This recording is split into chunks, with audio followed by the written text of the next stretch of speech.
Hey guys, Paul from Ashen Phoenix. It is New Comic Book Day and it is the week of August 4th. We're going to get started right now. Happy birthday, Mom. Hi, Ma. This episode brought to you by shirts because it's a new shirt. It's a new shirt. Grab it. Link. There's going to be a link there. Hey guys, it's Tim from Capes and Scowls, the comic book store, and Team Ashen, and all those other places. So many places. I get around, Paul. Let's talk about trades. We've got New Mutants Volume 1, which confounds me because it contains issues 14 through 18 of the most recent run. I guess Volume 1's sell, huh, Marvel? Snarky. We have Marvel's Spidey and His Amazing Friends, featuring Spider-Man and Iceman and Firestar. Oh, wait a minute.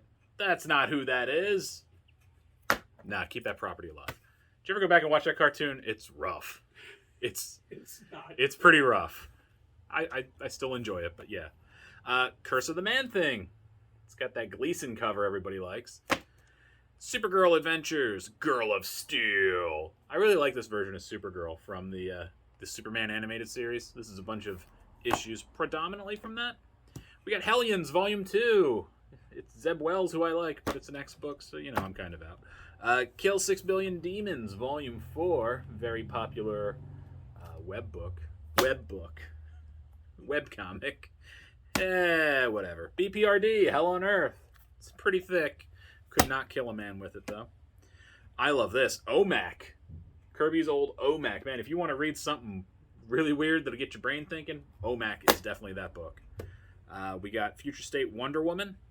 This has the Jen Bartel run as well as the Joelle Jones Wonder Girl stuff.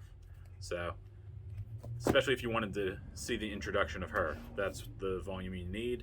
We got Maestro. Hi, Maestro. War and Pax 1 through 5 from Peter David. This is the follow-up to his other more recent series. And finally, we have a big Treasury edition of Wolverine, Black, White, and Blood. I enjoy these books where it's black, white, and one other color. Both DC and Marvel's been doing it. It's too floppy, can't kill a man, sorry. But these are fun, and the artwork is pretty solid. I think Declan Shalvey did issue 1, because I reviewed it. And it was just purty. It's just purty. Purty. So yeah, check it out. All right. Diamond was on time. We got more than DC books this week. But this first issue is DC Horror The Conjuring, issue number 3 of 5. I have been loving this series since the beginning. We finally are kind of getting what is going on and the secret that she is trying to hide. You're really getting to the idea of what is going on, and it has just been a fun ride watching Jessica kind of like devolve into madness. And if you've watched any of the Conjuring movies, you know the kind of beats that this is hitting. Yeah, it's just a great story. The art has been fantastic. The writing's been spectacular. And just as much, I love the anthology story that goes along with this in each story. Like, I almost love that as much or more than the original series. And it is just a lot of fun. If you're a horror fan, this is a must-read, and you should definitely grab it. All right, first up for me, we got Spirits of Vengeance, Spirit Rider. This is focusing on Kushala, or however you say her name. She is the Native American Spirit of Vengeance that went on to be part of Doctor Strange and the Sorcerer Supreme. She's a really cool character, and this is kind of her. I think she's fun because she's not from our time. She's from, I guess, 1800s. And she's time displaced, and just some of her opinions and some of her thoughts are really funny as it relates to our world. There's a great gag about cat videos and them being a work of the devil, because you lose all your time. This was a pretty interesting story. I think you really got to be a hardcore fan, though, of both Doctor Strange and Ghost Rider. It's a lot of crossover. Essentially, what she's trying to do is help Johnny Blaze discover there's something wrong with his Spirit of Vengeance, and his Spirit of Vengeance is somewhat linked to hers, which I guess works because they're from different time periods. and she tries to help him out. It's a wordy book, but the art's really pretty, and it's a pretty clever idea. I just don't know if it's going to be for everybody, but I enjoyed it, and check it out. Next up, it is Not All Robots, issue number 1. This is an interesting book, and almost my pick of the week. As the title would hint to, picture a world where humans are not the top of the food chain. Robots have, in some way, taken over, and each person or each family has their own robots that they hate, and those robots in turn also hate the family. So you have this interesting dichotomy, and it's a very interesting and very close allegory to what is happening in reality about who does more work, who deserves more rights based on what they bring into the economy, and all of that, and the undertones of a revolution that probably shouldn't happen. And that leads into a very interesting story, and there's some like, this book is not for everybody. There are some people, let us say that recent histories, things that happened in January, if you have a rosy outlook on things that happened in that month, this is not a book that you want to read, because you're not going to get it. Or if you do get it, you're going to be upset by it. But it was an amazing read. It was a lot of fun. Almost my pick of the week, but not quite. But I'm really interested to see where this goes moving forward. All right, next up we have Maria Levette's Porcelain from Ablaze Comics. I love Maria Levette. She does really awesome, sexy kind of art, and this is no different. This is a weird one, though. I don't know a ton about the world we built. She wrote and drew it, and there are not a lot of words. I read this in maybe 2 minutes flat, and I was like, I gotta go back and read it again, because, it went by so quick. And I think if you do what I did and you just go through it so quick, go through it again. There's a lot of storytelling being done through the art. It's a girl and her cat walking to get some oil in, I guess it's dystopian kind of world, and she's told by her, I believe it was her aunt, not to stray from the path, and of course she does, and she chooses to stray at one of the strangest houses you could ever decide to stray on, and man, things get weird quick.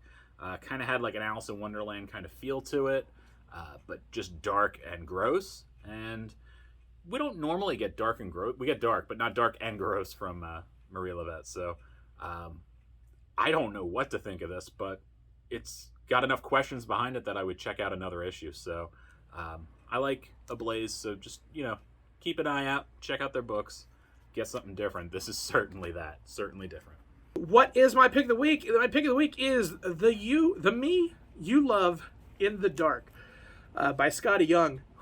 This is a beautifully drawn book, and just really well drawn and really well thought out.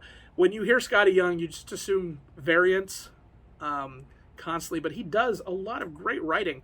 I Hate Fairyland was a huge book that I loved. Middle West just got done. This is the same group that did Middle West, so the art probably looks somewhat familiar to you, but you basically have a artist who is moving out into the West or Midwest to kind of like cleanse her palette to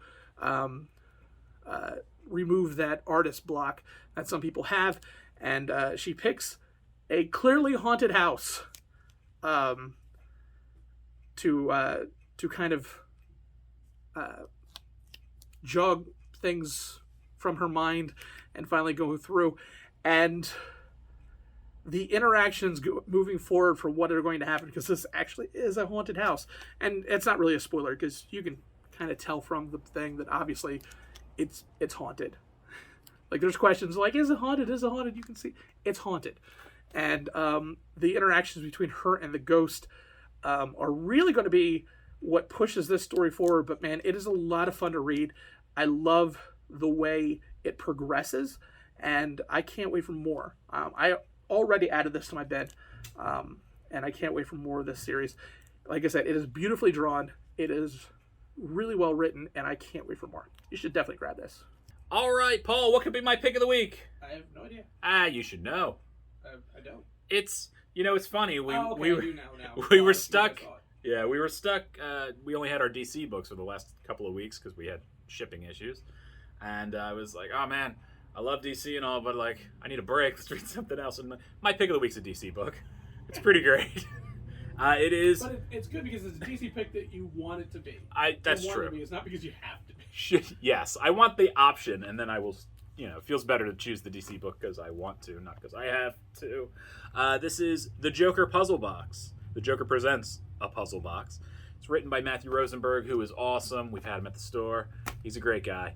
And I just really like his writing style. And I got to tell you, I didn't know what I was getting into. I really just read it because it's Rosenberg.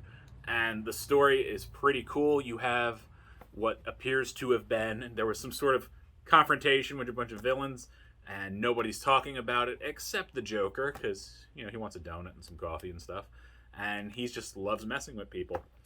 And what you discover is the Riddler appears to be dead. Maybe not, I don't know. It's that kind of a story, but he looks quite dead. And it involves Commissioner Gordon and Detective Bullock trying to figure out what is going on. And the Joker, unfortunately, is the only one who will talk. Everybody else is not having it. It is literally every villain ever shoved into one tiny cell, which is a terrible idea. And it is just a wild, wild story. I'm very curious to see where this goes. And just really good stuff. The art's kind of cool. Where's Grifter, though, Rosenberg? You love Grifter. Where is he? I was like, if Grifter's not in this, I'm going to be upset. So I'm upset. I didn't see him in here. But I love the Riddler. I hope he's not actually dead. I assume he won't be because comics. But just a really cool book. Something different with a Batman storyline. Oh my god, the Joker, when he's recounting the story, which is probably a lie, the way he makes Batman talk, the way he remembers what Batman says to him, and some of the other villains is priceless. So for the dialogue alone, please check this out. And it's Rosenberg. You're always safe. Okay. All right, guys, that's it for this week. Thank you for making it to the end of the video. Just a few things to plug if you care. We've got Paul over here doing his Twitch thing. That's been going well. The Team Ashen TikTok. People love TikToks. I don't, but other people do. Definitely go check that out. And starting this Friday, it's not up yet. It starts Friday. 11 a.m. 11 a.m. I'm told. I'll believe it when I see it. I'm that guy. Paul and I have a separate channel, which will just be reactions and kind of stuff, because I love reaction videos. And the first one, I picked the song for Paul, and it's still stuck in his head. It is. It's so good. Yeah, it's one that I feel everybody should react to, so check that out. And we'll put a link somewhere. Right below, yeah. Right below when it's up, right? Good. Paul and Tim do a thing is what it's called. So, real simple, real basic. But we're basic. And that's it. We're going to do a thing, and maybe it'll peter out in a week, or maybe it'll keep going forever. Who knows? But Paul and I are very musically different people. We meet in the 80s. There's some overlap, and then that's about it. That is about it. So, happy, shiny people over there, and the death metal-y stuff over here. It's going to be fun. So check that out, and we'll see you again next week. And comment below. What should they comment below about? If they like Paul and Tim did a thing. Yes. After you've watched that video, let us know. If it's before the video goes up, let me know what song you think Paul would react interestingly to. Oh, God. Yeah. Or me, I guess. Just keep in mind, I'm shiny and happy. So like you can't put like Taylor Swift because I've always I won't know. I know who Taylor Swift is. I won't know her songs by name. I'm that guy. Oh, I know what I'm making you watch. I sat through Cats. I sat through Cats. You can't hurt me with Taylor Swift. Oh, I don't know. You cannot hurt me with Taylor Swift. I have sat through Cats. There is a moment where it is literally raining rainbows. Ew. In a video. Ew. All right, well, maybe you can. But you're going to have to tune in to Paul and Tim Do a Thing to find out. Okay, bye.